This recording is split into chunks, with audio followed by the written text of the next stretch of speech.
Hello you all, welcome back to my channel. So I am showing you how I did my aunt's faux locks.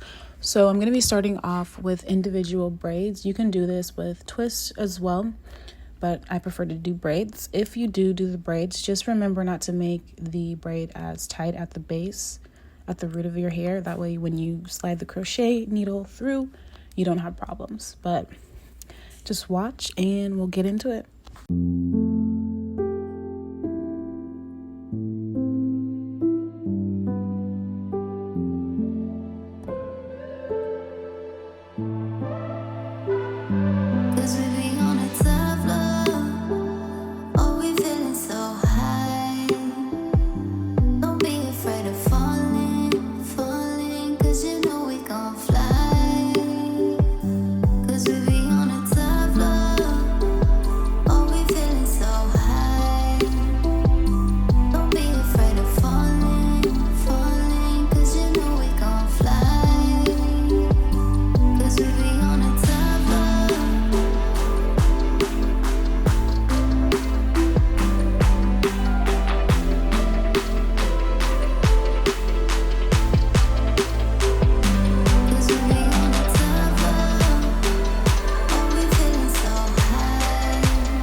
So when you're ready to connect the faux lock with your hair, what you'll do is you'll slide the crochet needle through the base of your braid or twist, and you will take the individual lock, you'll clip that loop onto the needle, and you'll pull that through your hair.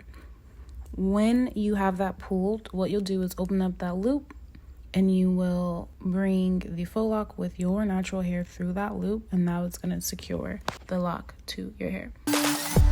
'Cause we'll be on a top level.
So now I have all the locks attached to your hair. What I like to do is I like to start closer to the root before I pull the whole of the braid through the lock. So what I like to do is just start closer to the root and make sure I get as close as possible to the beginning of the faux lock. And then I will pull her braid through, and I'll just work my way all the way down. I find that this way just makes it easier to tuck the braid in the entirety of the lock.